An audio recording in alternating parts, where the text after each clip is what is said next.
Buenas tardes, queridos hermanos. Les saludo en el amor del Señor. Contento de poder nuevamente estar en sus hogares a través de nuestro estudio bíblico, el estudio del libro de Jonás. En este título que hemos escogido, El viaje de Jonás. Hemos estado ya en el capítulo 4 trabajando con los primeros versículos del capítulo, donde hemos descubierto también cómo Jonás, a pesar de todo lo bueno que Dios le mostró, él mantiene una actitud aún de desobediencia, de un poquito de arrogancia, podríamos decir, en cuanto al plan de Dios y a la ejecución de él a través de su persona. Comparto con ustedes el libro de Jonás, capítulo 4, versículos 1 al 4. Pero Jonás se apesadumbró en extremo y enojóse, y oró a Jehová y dijo: Ahora, oh Jehová, ¿no es esto lo que yo decía estando aún en mi tierra?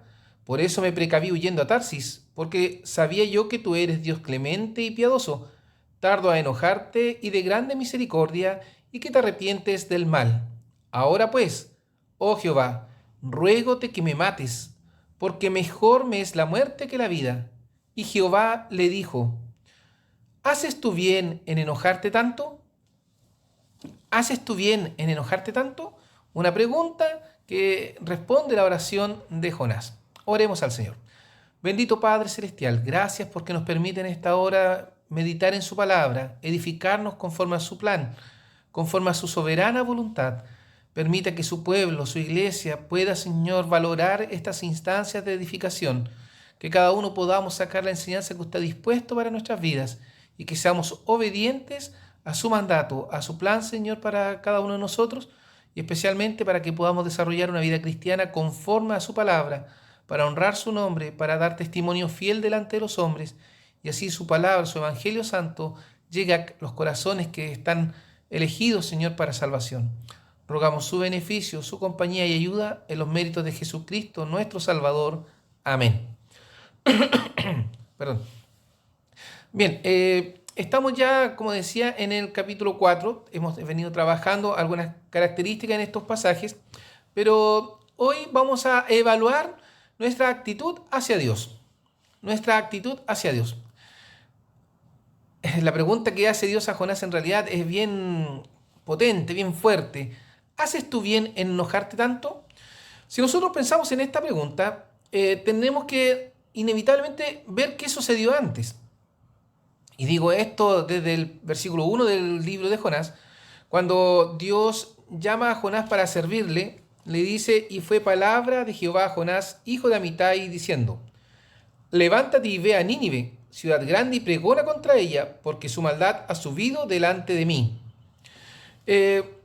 Primero, Dios llama a Jonás para que sea útil, para que sea un elemento especial en sus manos y pueda, ¿cierto?, ir y predicar el Evangelio, predicar del arrepentimiento, del amor de Dios a este pueblo pecador. ¿Ya? No vemos aquí una opción para Jonás, sino que era un mandato de Jehová. Ahora, Jonás, ¿qué hace? Jonás se levantó para huir de la presencia de Jehová a Tarsis. Dios en muchas ocasiones nos escoge para que nosotros seamos sus mensajeros. Y creo que hoy en la actualidad cada uno de aquellos que ha recibido a Cristo Jesús como su único y suficiente Salvador y ha derramado su vida delante del Creador, debe sentirse privilegiado porque ha sido escogido por Dios para predicar su palabra. Ahora, eso significa que yo me he dispuesto para hacer la voluntad de Dios. Dios nos escoge por su soberanía y nos hace partícipes de este tan alto privilegio. Ahora bien, ¿cuál es mi disposición, mi actitud hacia este privilegio que Dios me da? Por eso el título hoy inicial dice: evaluemos nuestra actitud hacia Dios. Hablábamos de la oración días atrás, hoy vamos a ver de esta actitud en la oración que tenía Jonás. ¿Haces tú bien en enojarte tanto? El reclamo de Jonás en esta hora era hacia Dios. Y oró a Jehová y dijo: Jonás, ahora, oh Jehová, ¿no es esto lo que yo decía estando aún en mi tierra? Por eso me precaví huyendo a Tarsis. En muchas ocasiones el creyente, de la misma manera que Jonás, cuando Dios lo quiere utilizar, cuando Dios le está dando estos privilegios, huye de la presencia de Dios. Y huye cuestionando a los demás. ya porque normalmente el ser humano se escuda en los errores de los demás para no servir a Dios, en la gran mayoría, en la gran mayoría. Ahora, hay algunos hermanos que en realidad no se hacen estos cuestionamientos, sino que simplemente conociendo su condición de pecadores, de personas incapaces, se ponen en las manos de un Dios bondadoso, el cual los capacita para realizar su voluntad. ¿Entendemos? Porque si nosotros decimos no tenemos capacidades, en realidad nadie tiene capacidades, es Dios quien capacita. Ahora, nosotros entregamos una enseñanza, pero es Dios quien toca y obra en los corazones. No somos nosotros. Quizás muchas veces nosotros rebuscamos palabras y muchos buscan términos elocuentes, y lo digo así, para impactar a las personas, pero en realidad no va en uno. Queridos hermanos, esto tenemos que comprenderlo a cabalidad. No está en nosotros que alguna persona entienda el plan de Dios. Está solamente en la soberanía, en la voluntad de Dios Todopoderoso, el obrar en aquel corazón. Sí, quisiéramos que todos procedieran al arrepentimiento, pero ¿es la voluntad de Dios? Dios tiene un plan. Nosotros somos instrumentos en sus manos para ejecutar el plan que Él ha diseñado para nosotros. ¿Ya? Pero bien, ¿haces tú bien en enojarte tanto? Es la palabra de Dios en Jonás 4:4, dirigida a Jonás por esta recriminación que le hace Jonás a Jehová, a Dios, por haber perdonado al pueblo de Nínive. Pero ¿acaso no es esa la esencia de Dios? El Salmo 116:5 dice, clemente es Jehová y justo. Sí, misericordioso es nuestro Dios. Es la esencia de Dios. Porque Dios es bondadoso, está lleno de amor. Es un Dios justo que va a dar a cada uno conforme a su pecado, conforme a su esencia. Recordemos ahí en los evangelios cuando se habla sobre la parábola de los talentos y que Dios va a juzgar de acuerdo a lo que hicimos con el talento que el Señor nos entregó. Y cada uno tiene que hacer uso de él. Vemos a alguno que tenía 5 talentos, fue, los trabajó y tuvo 5 más, a otro que tuvo 2 más, pero el que tuvo uno, y ese uno no es porque haya sido poco, sino porque descuidó su talento. ¿Qué hizo? Lo escondió. Y así sucede hoy en muchos cristianos, creyentes, que teniendo la oportunidad de servir a Dios, de alabar a Dios, esconden ese talento y lo ocultan. Y prefieren que otros lo hagan. El Señor, queridos hermanos, es clemente, misericordioso y nos considera a pesar de nuestra condición. Ahora sí, tenemos que pasar sí por momentos de disciplina como Jonás, para poder entender y comprender plenamente a cabalidad todo este concepto de parte de Dios. Entonces decíamos, ¿hacía bien Jonás en enojarse tanto con un Dios bondadoso? De hecho, el mismo Jonás lo reconoce. Por eso me precaví huyendo a Tarsis, porque sabía yo que que eres Dios clemente y piadoso, tardo a enojarte y de grande misericordia, y que te arrepientes del mal. Jonás sabía que Dios era clemente, que era piadoso, que era tardo a enojarse, que era grande en misericordia y que se arrepiente del mal. Clemente es Jehová y justo. Sí, misericordioso es nuestro Dios. Nínive se arrepintió, Dios los perdonó. Isaías 54:8 dice, con un poco de ira escondí mi rostro de ti por un momento, hablándole a Israel, mas con misericordia eterna tendré compasión de ti, dijo tu Redentor Jehová. Si pensamos en este pasaje, con un poco de ira escondí mi rostro de ti por un momento. Dios, recordemos, permitió a su pueblo escogido ir en cautiverio. 70 años. 70 años que estuvieron fuera de su tierra, que estuvieron lejos de su nación, en una ciudad extraña. Recordemos que cuando José se llevó a Jacob, a Israel, a Egipto, ahí estuvieron 430 años también. Pero Isaías aquí escribe, después del cautiverio de los 70 años en Babilonia, escribe, con un poco de ira escondí mi rostro de ti por un momento. Miren el momento, 70 años.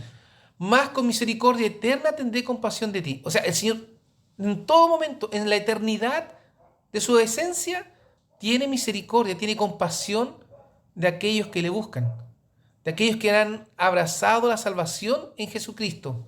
Porque dice, tendré compasión de ti, dijo, tu Redentor Jehová, tu Salvador. O sea, aquellos que llegamos a Cristo, que llegamos a Dios, por la salvación, por el sacrificio que hizo Cristo en la cruz, tenemos la oportunidad de disfrutar esta compasión eterna, misericordia.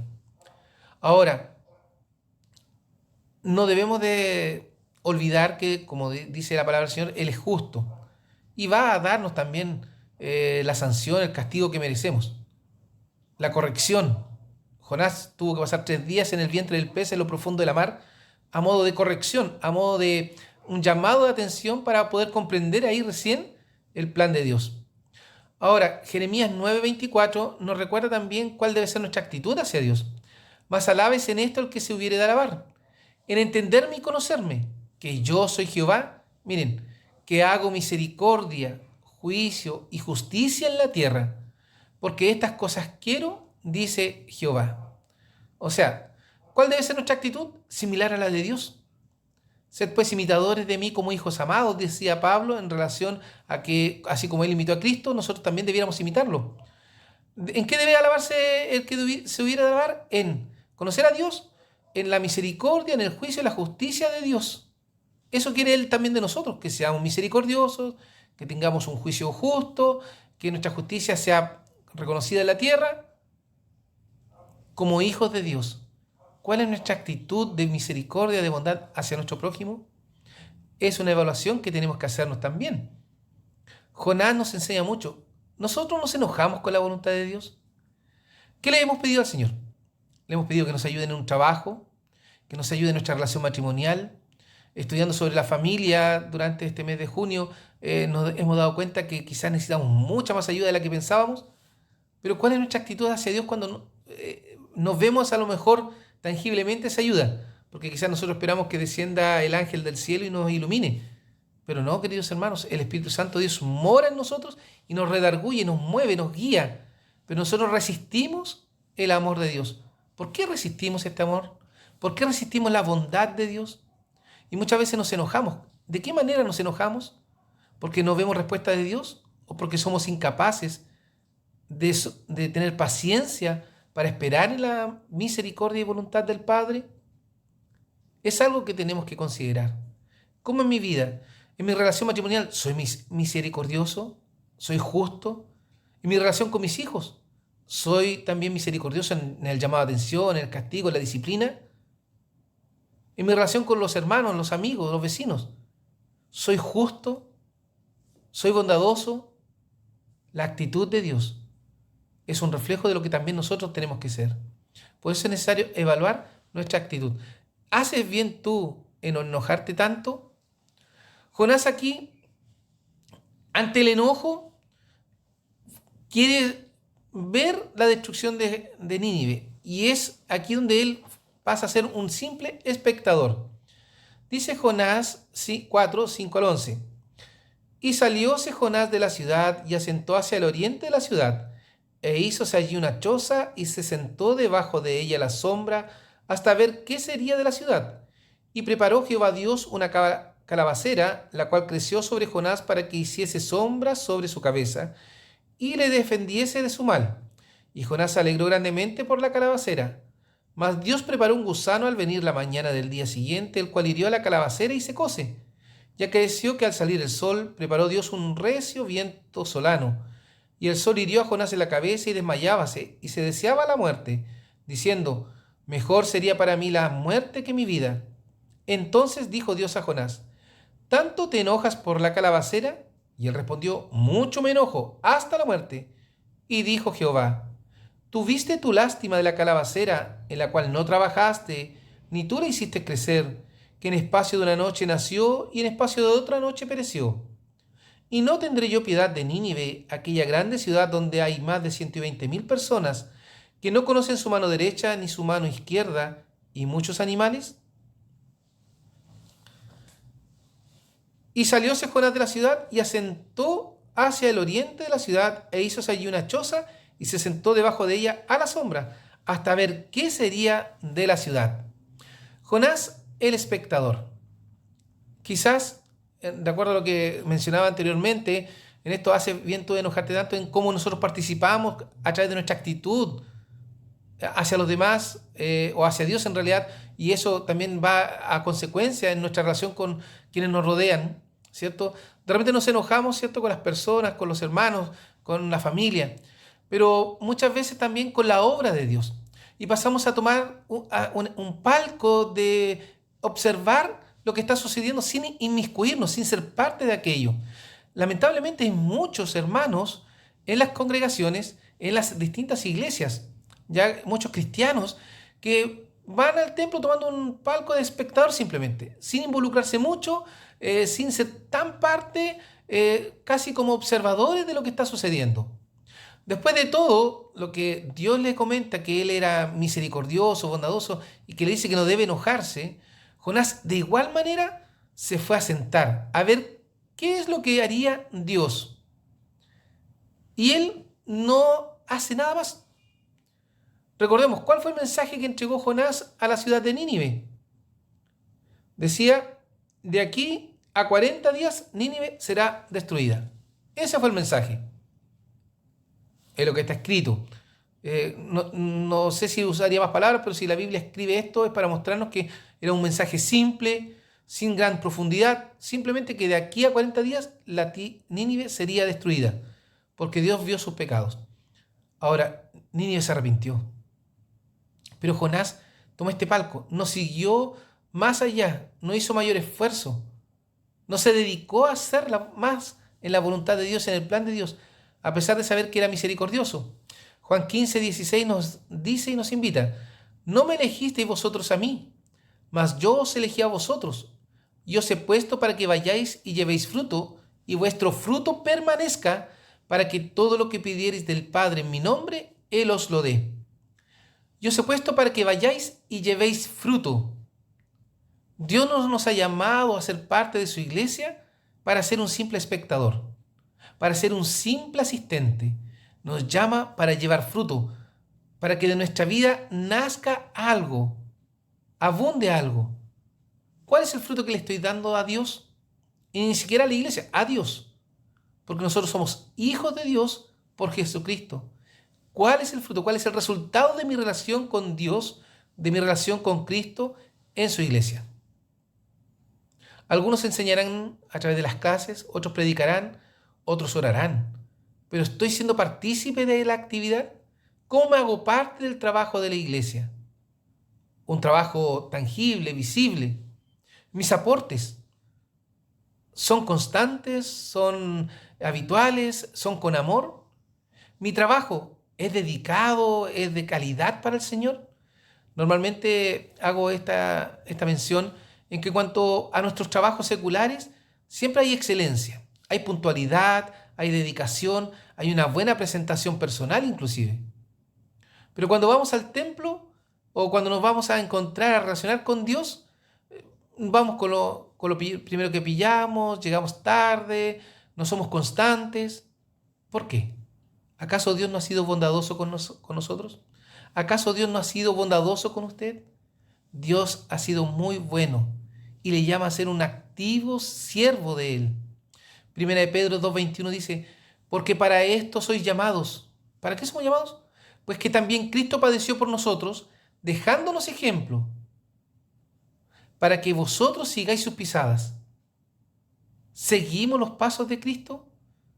¿Para esto sois llamados? Pues que también Cristo padeció por nosotros, dejándonos ejemplo. O sea, nosotros también vamos a padecer.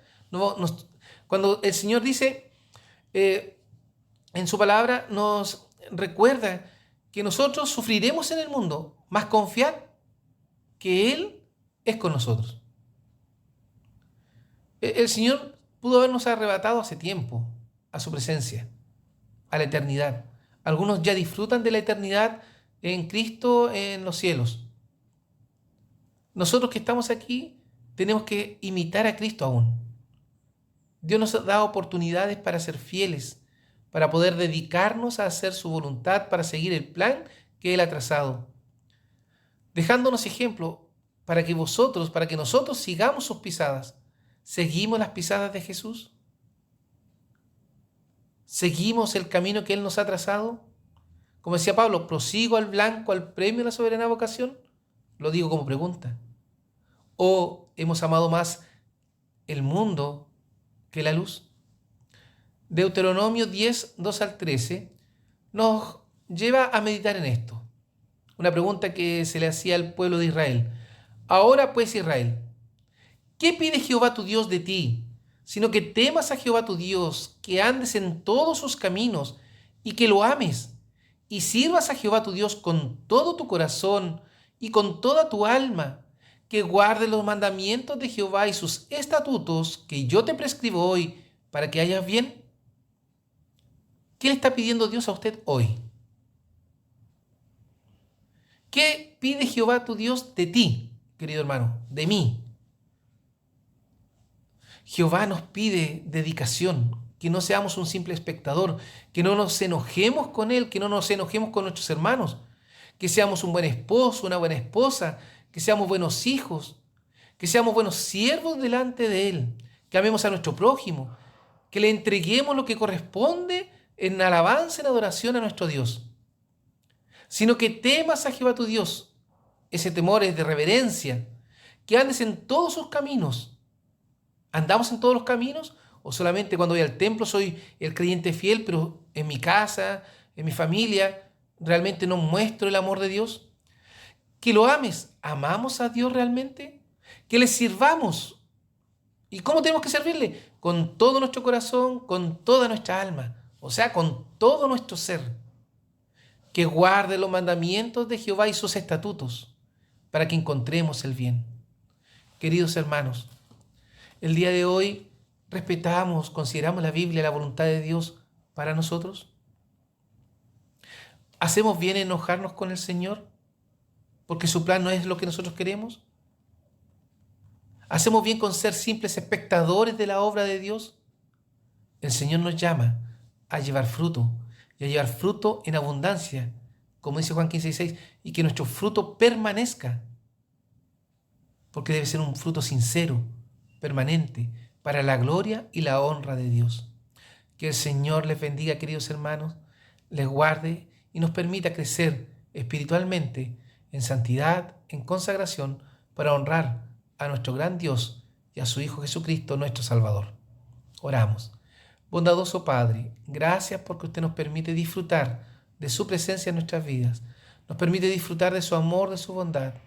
Le rogamos, Señor, que en esta hora usted nos dirija para que podamos santificar nuestras vidas, para que salga de nosotros todo enojo, todo orgullo, toda pretensión, Señor, de querer gobernar su voluntad en favor nuestro. Solo queremos que usted obre en nuestras vidas, que no seamos simples espectadores de su plan, de su voluntad, sino que seamos hacedores de la palabra como hijos amados. Guíenos cada día y que su Santo Espíritu nos lleve, nos motive, nos muestre el camino por donde debemos andar para simplemente honrar su nombre y disfrutar de nuestra vida cristiana. Lo rogamos todo en los méritos de Jesucristo, su Hijo, nuestro único Salvador. Amén. Queridos hermanos, que el Señor sea con ustedes y les guarde.